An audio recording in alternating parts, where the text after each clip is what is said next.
ran a red light, crashed into that little Explorer, flipped it over.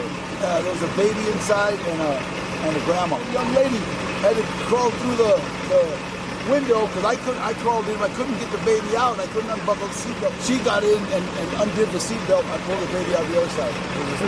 Here she is. Tell her your name. Monica Jackson. She was hurt, but all she said, "Get my baby, get my baby." And I looked in the back of the car seat, and I went inside the window. Pay attention. Pay attention. Damn. God bless. And use them. The only thing that saved that little kid was his car seat. Honest to God.